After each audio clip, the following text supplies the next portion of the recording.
So I've never been to a concourse event before, so we went to Salon Prive. Would you like to see the footage? Anyway, not really into polishing cars, but this is worth a look, isn't it? Salon Prive is held at Blenheim Palace, which is England's most beautiful palace, according to many. Well, I haven't been to many palaces, but it looks pretty stunning to me. So it's the birthplace of Winston Churchill, 1874, grandson of the 7th Duke. He was a close friend of the 9th Duke and Duchess. Winston spent a considerable amount of time at the palace throughout his life, and he proposed to Clemmy, his wife, or Clementine. He used to call her Clemmy Cat. Can't remember now. He had pet names, but she makes me laugh with the idea of that. That's great. Great leader in wartime, having these funny pet names for his wife and his wife for him. Anyway, he proposed to her in the Temple of Diana, which is in the grounds somewhere. And he's also buried just outside the grounds. So, strong connection. And yeah, I guess if I was born somewhere like that, I'd try and spend as much time as possible there. But I had no idea about this before I went there. One of the chaps I was talking to explained some of this to me, which I was quite taken with actually. Because I visited Chartwell, which is local to us, which was where he lived. And there's that wonderful film, isn't there, set at Chartwell with Albert Finney playing Winston. I think that one's called The Gathering Storm, but it's well worth looking at. And then the chap who plays his butler, Ronnie Barker. And of course, Ronnie Barker is someone I hold in great esteem. I used to love watching Porridge when I was a kid, so did my dad. Anyway, enough of that nonsense, but it was Ronnie Barker's last film. Anyway, off subject, back onto the actual event. Now, I'm not sure Winston would approve of this music, or the Duke for that matter, although he was in attendance at the event. This beautiful yellowy Salero. Lamborghini Salero, driven by Roger Moore in the film The Man Who Haunted Himself.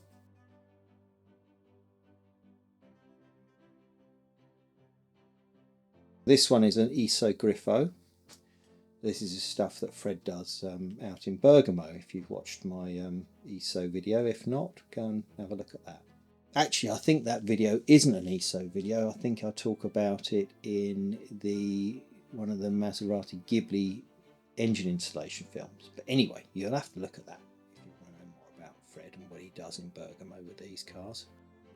Very elegant Alvis. Not a lot of people know much about Alvis. It's Bentleys and Rolls Royces, but Alvis is quite a special thing. Bit of a Bond car going on here. I don't think it was a suitable replacement for the Aston Martin personally, but it's quite fun. 250 LM. Well, these are quite something, aren't they? Look at that sky above those. It's quite a nice shot there, isn't it? And a Spada in yellow. Now we're talking. So this was a DB4, but it's got the covered lights like the DB5, but that's because it's the sporty one, short wheelbase, light, and all the trick bits on it. And this is Tom Hartley Jr.'s got this one, and he's done a very good YouTube video about this, which is worth looking at if you want to find out more about it. Now, obviously, this was a grouping of yellow cars, and yeah, this beautiful primrose yellow Aston was overlooked by a lot of people because they just think, oh, it's an Aston Martin, but it's actually some bit special. It's worth looking out that video to find out more about how special it is. But anyway, that's for another time. Now, this engine is the Millington engine. Now, if you know anything about fast Fords, you'll have heard of this fabled Millington engine. Now, I was talking to the chap about it. Now, this is basically sort of reinterpretation of the Cosworth YB block from the Ford Sierra Cosworth, greatly improved. and this goes in various things nowadays, but they're a bit sort of hallowed, these things. But you know, this is a bit to do with these, I don't know what you call them now, not even retro mods, but there's a whole movement towards building these things, isn't there? These evocations of the old cars, or replicas, or whatever you'd call them, but with seriously powerful engines, and this one is one of those. So I thought it was good to see this. So the red one here, Mark 1 Escort, and you'll see on the number plate BDG. Well, that's a clue that's under the bonnet. So it's got a Cosworth BDG engine in it, which is the BDA. It's basically was the first of them. So everyone calls it a BDA, which stands for Belt Drive A Series, which is the first series. Obviously, the G Series is a bit later on. There's a later evocation of it, and I think they'd increased the size of them by then. But this is a brand new engine because this is a brand new car, believe it or not. These are built new in Wales, and again, there's videos about these on Top Gear and so on. And there's one come out the other week actually, so it's well worth looking up them if you're interested in this sort of thing. But yeah, you can buy a brand new Escort. The guy said how many did he say they sold? I think he said they got orders for 20. Don't know, can't remember that. But yeah, it's good to see that at the show. Yeah, that's the Ferraris. Ferraris. Very elegant.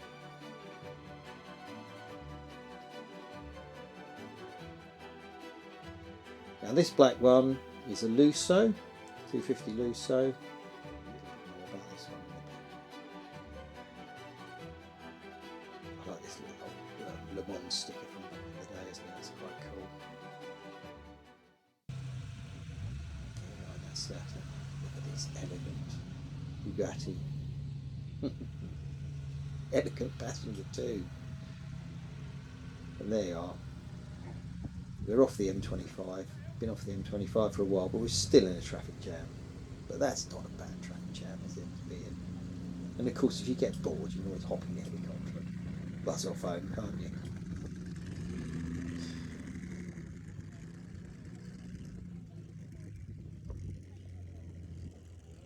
It's quite stirring looking at this stuff, isn't it? So I'll do so again.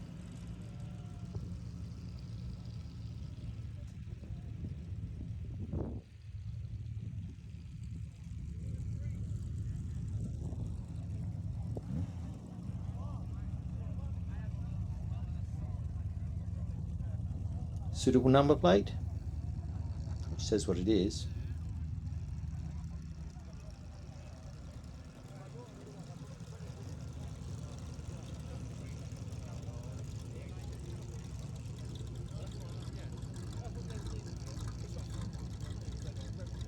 Like them French didn't realise. Quite cool, aren't they? Mirror effect of the chrome.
you about your gloves? Yes, Are they matching Colony? they are Cannoli actually. Yeah. Yep. Yeah. And is that the victory salute? Yep. Or is that what you say to the paparazzi? I thought that was worth a look. Alpha Sud on that little magazine there. That was in this great big American car, which is slightly incongruous, but it shows people are tuning into the old Suds. And as you know, I have a bit of a connection with them. My friend in Italy owning a lovely Trofeo one and writing a book about them. Of its day, and believe it or not, it was supposed to be lightweight as well.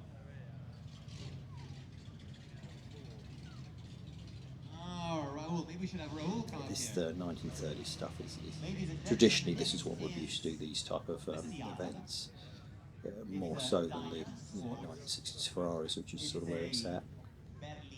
Now that's sort of most coveted stuff, but I'm glad that people still do stuff with these, that there's still a following for this sort of thing, because it's quite glorious really, isn't it? But I know for a lot of people it's not.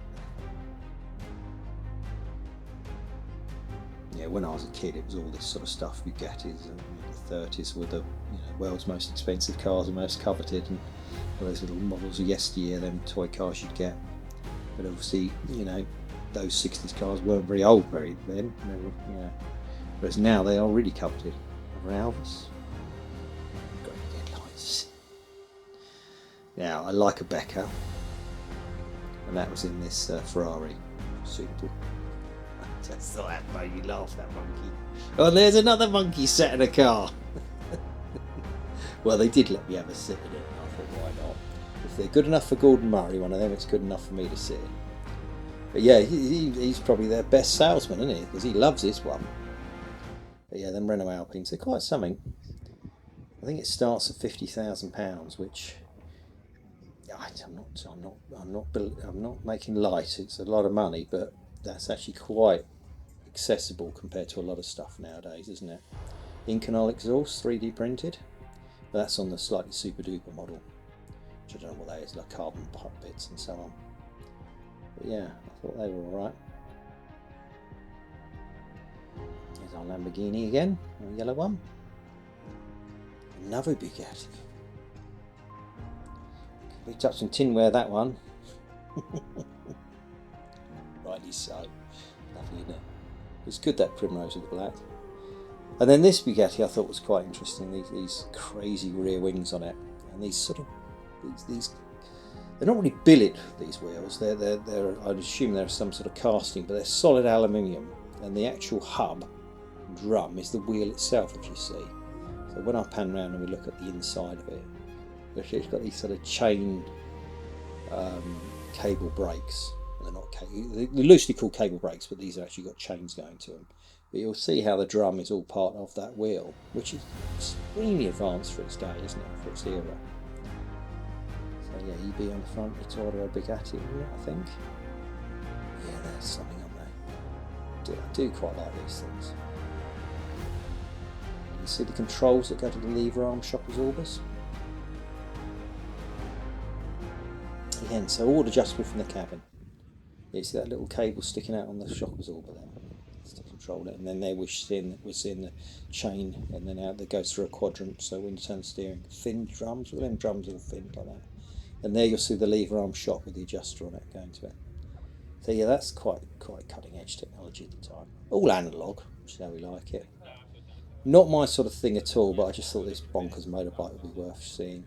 Silly turbo on it. It's just, I don't know, just indulgence for the sake of it, I think. Any true biker would. Well, I've shown it to a couple of my sort of friends that are into proper bikes, and they've all said, "Oh dear, what's that nonsense?" I think one of them said it's to emulate a drag racing bike, which is why it's got that long wheelbase. But he said it is never a drag racing bike, so I don't know. Yeah, it's more like it. That's if you want to have lots of exhaust. Clamshells open on the 250 LM, and there's our yellow cars.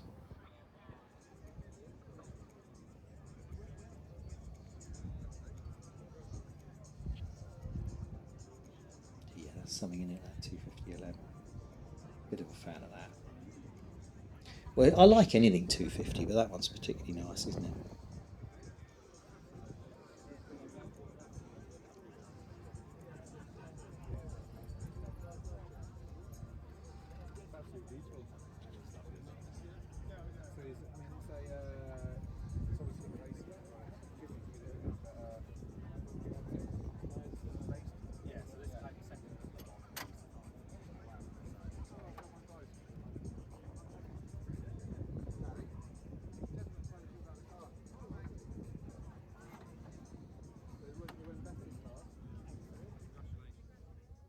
So this was an actual Le Mans winner, I think.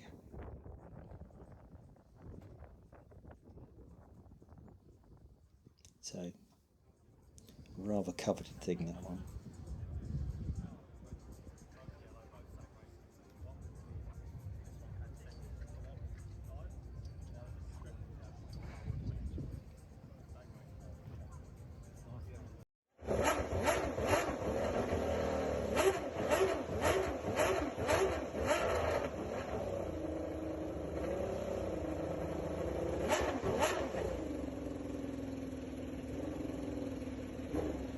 It's quite awe-inspiring, isn't it, running up a Formula 1 car like that.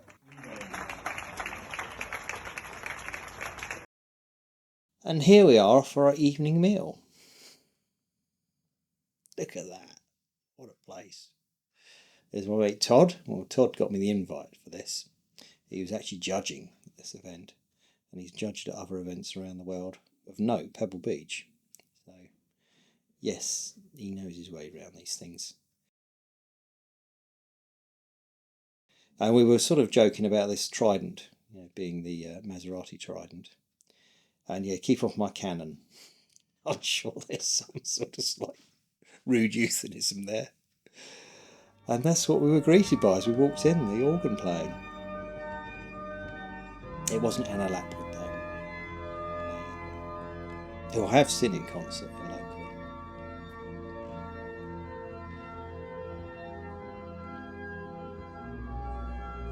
There's Todd.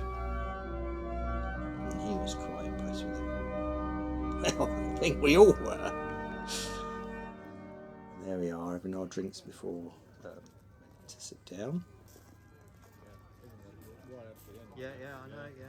So that avenue going up there, I wonder if that was the Chapel of Diana up there, where Winston proposed to Clemmy. There you go, you can look that one up on Google, can't you? Find out where it is.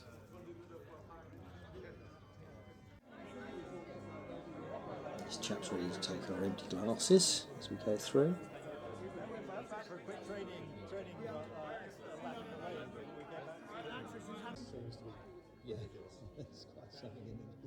So this is open to the public, but obviously not at night, and you don't get to eat there like we did. But you can visit. Why not? That's a baby's cot. There we are. That's where we sat for our evening meal, which looks beautiful lit up like that. And there's some silverware. That's remarkable. And yeah, you remember, you've got to remember these oil paintings before photography. And these tin soldiers were Winston Churchill's. So there you go. And there I am in my get-up. I don't own the tux. I had to borrow it. And there she is with her trident. Well, we do like a Maserati, don't we? And there you are.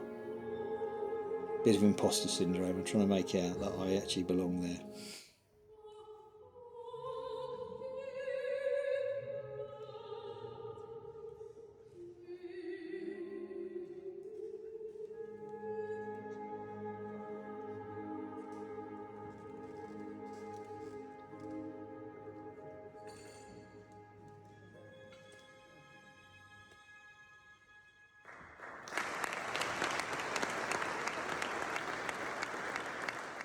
So this time next year, Rodney,